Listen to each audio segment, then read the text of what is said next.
Every autumn began with the same golden morning. Before breakfast, before school, before the world became busy, there was always one place we visited first. The persimmon tree stood behind our house.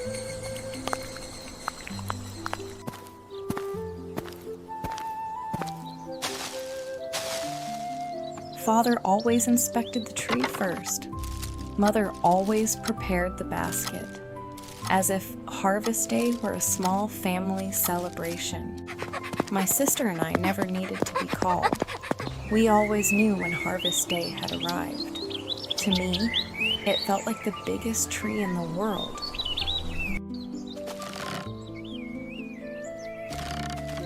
Every autumn, the very first persimmon followed the same path, from Father to my sister, and finally to me.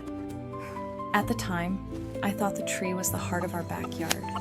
Years later, I would realize it was simply gathering the people who were the heart of my home.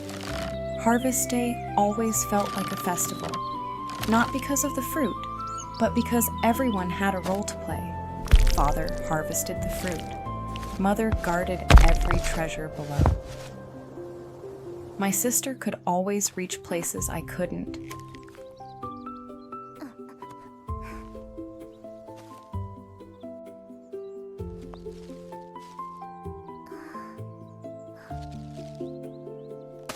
My job wasn't difficult, but I treated it as seriously as anyone else. The Shiba also believed he had an important job. His job, apparently, was stealing the harvest. Every year, the same chase. Every year, we laughed just as hard.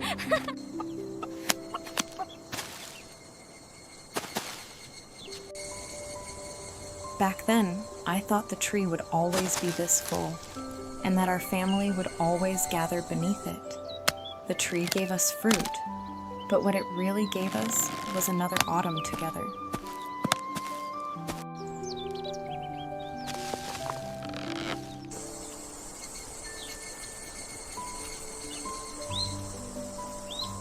Mother always made sure everyone received their share. Sweet, soft, perfect. At least that's how I remembered it. Harvesting the fruit was only half the tradition. The real work was just beginning. To me, it looked like enough fruit to last forever.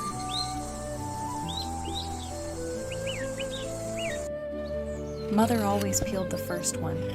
She said traditions had to begin somewhere. While we worked in the kitchen, Father prepared a place for autumn to stay. My sister learned quickly. I mostly created strange-looking fruit. Every year, our house slowly turned orange. It felt as if someone had hung pieces of sunset above our heads. Autumn always announced itself quietly. The Shiba considered them his personal challenge.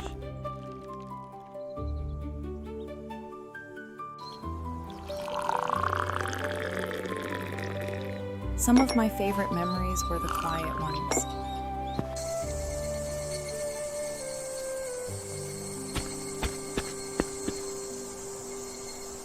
Every autumn, Father told the same stories, and every autumn we listened as if they were new.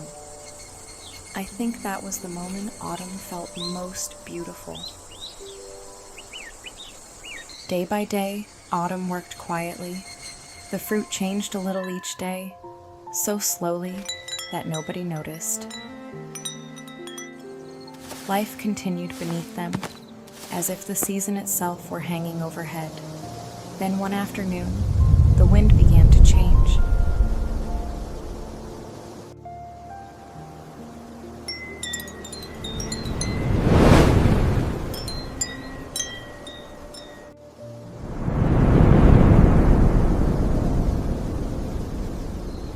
Father always knew when rain was coming.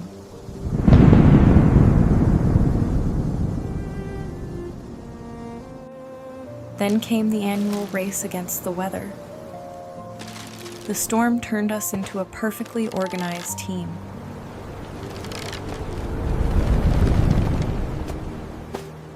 The first drops always sounded harmless.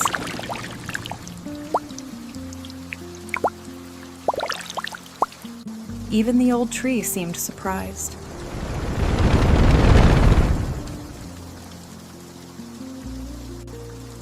The Shiba believed he was helping.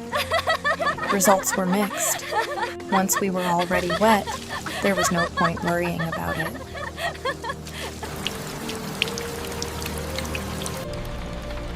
Somehow, we always saved the harvest.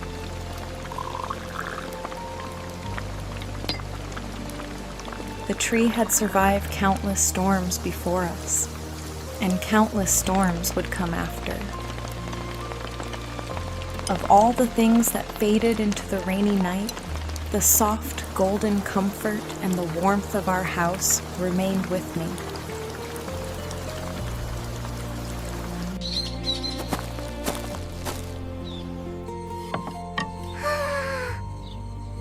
At first, the changes were easy to see. Some changes arrived quietly, like shoes that suddenly felt too small. Another autumn arrived.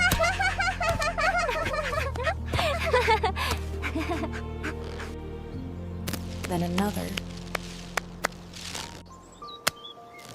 Then another. One day, I realized I could reach places I never could before. Without noticing, childhood kept moving forward.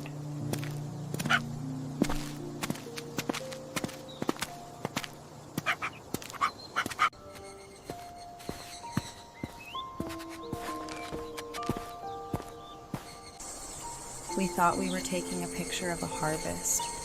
We were really taking a picture of time. My sister's world was beginning to stretch beyond the village.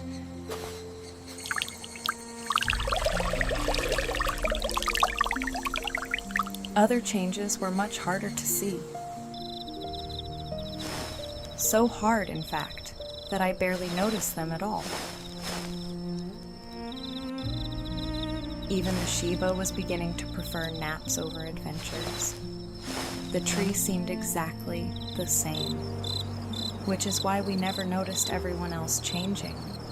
Looking back, this may have been the happiest time. Not because everything was perfect, but because none of us knew how quickly it would pass. It arrived on an ordinary morning, the letter that would change everything.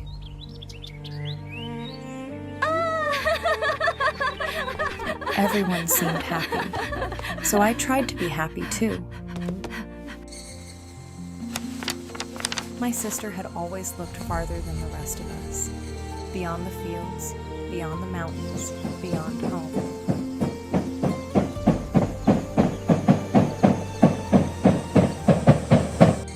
The closer departure came, the smaller her room seemed to become.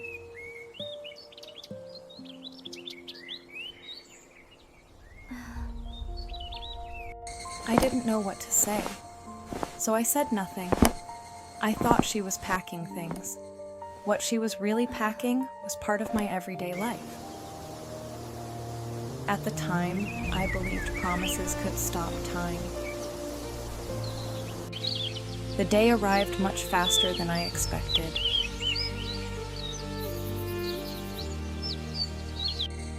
Everyone was trying to be brave for someone else. She said, "Take care of the tree while I'm gone." It felt like being trusted with something important. It wasn't a dramatic goodbye, which made it hurt even more. For the first time, autumn felt larger than our family. For years, I thought growing up meant reaching higher. That autumn, I learned it also meant learning how to let go. The hardest goodbyes are often the ones that come wrapped in happiness. Autumn returned exactly on time, as if nothing had changed. The room was still full of her things, yet somehow felt empty. The first things we notice are often the smallest. So we harvested, just as we always had. Some fruit still grew beyond my reach. This year, someone else climbed for me. Sometimes I turned to speak, before remembering she wasn't there. Then something unexpected arrived. She sounded happy, which somehow made me miss her even more.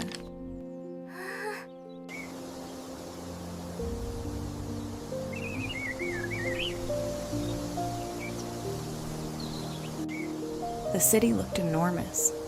She looked smaller than I remembered. If she couldn't come home for autumn, then autumn would travel to her. There was suddenly so much I wanted to say. For the first time, we were living under different roofs, yet somehow the same sky. She wasn't here, but she wasn't gone. Not really. The tree still stood behind the house. Suddenly, I understood why people leave. Because no matter how far they go, they always carry a piece of home with them.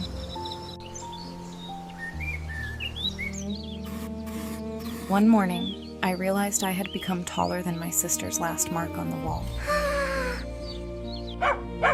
She seemed farther away than ever, yet somehow closer.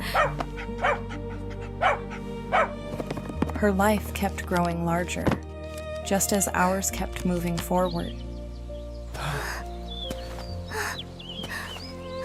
It happened so quietly that nobody mentioned it. For years, he climbed for me. This autumn, I climbed for him. Mothers notice these moments immediately. Even our dog had begun measuring time differently. Without realizing it, I had stepped into a place my sister once stood.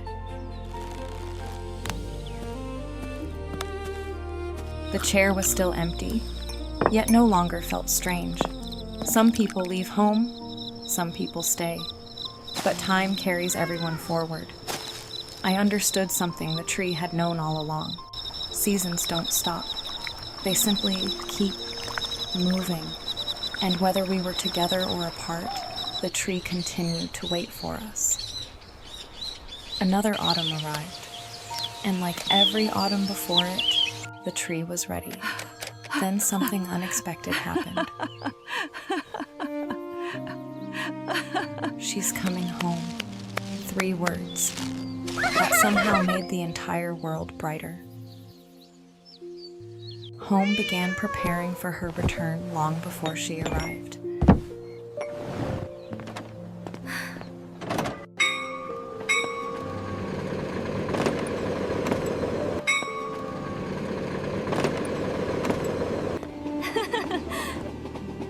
At first, I almost didn't recognize her. She looked different and exactly the same. Some distances disappear instantly. The road home seemed smaller than I remembered.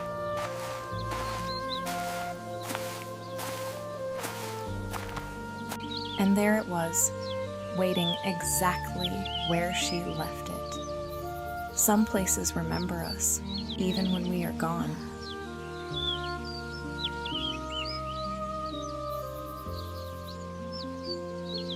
For a few precious hours, it felt as though no time had passed at all. I guess she also noticed something, that I wasn't little anymore. The chair was full again, and somehow that changed everything. Some promises survived time. Home wasn't a place, it was the people who returned to it.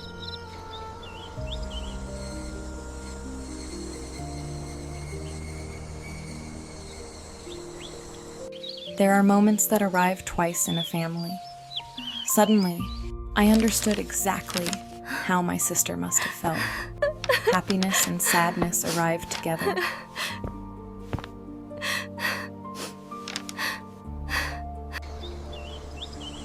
That evening, I found Father sitting beneath the tree. Your sister sat here too, the year she left. And now it's your turn. His voice sounded proud, and a little smaller than before. For the first time, I saw how much time had passed. The suitcase felt heavier than I expected. Mothers always try to fit love into practical advice.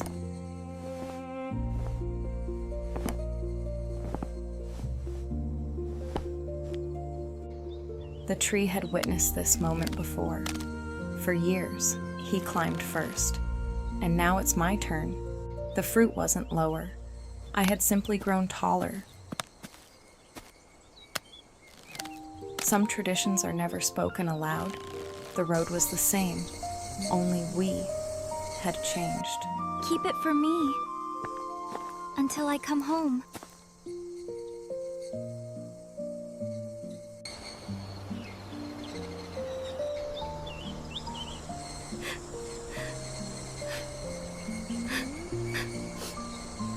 As the house disappeared behind the hill, I realized something. Home wasn't waiting beneath the tree. Home was everything the tree had given us.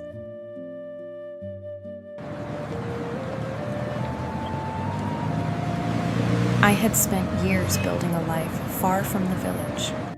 Then one photograph changed my entire day.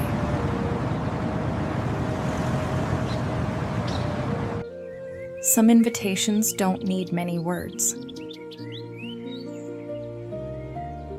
No matter how far we traveled, Autumn always knew where to find us. Some reunions never become ordinary. We had both changed, which made being together feel even more precious.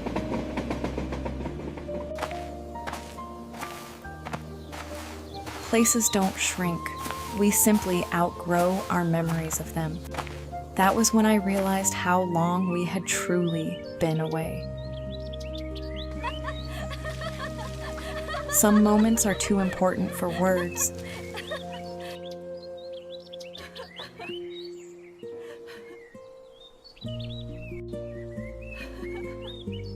And then I noticed who wasn't there. Some family members leave quietly.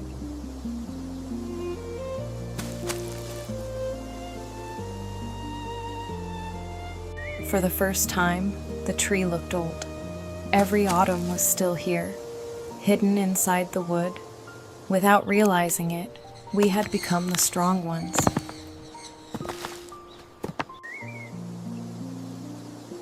Family photographs capture more than people. They capture everyone who belongs. Another autumn, another harvest, another memory. Autumn came again, just as it always had. Then one autumn, another little pair of footsteps found the tree.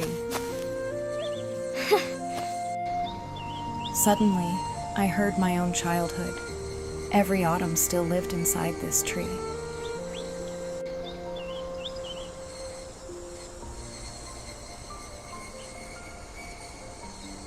Father no longer climbed the ladder, but he still watched over the harvest.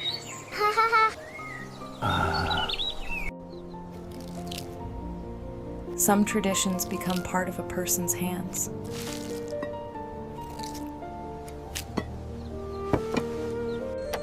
My sister never forgot her promise. Every autumn, she still came home.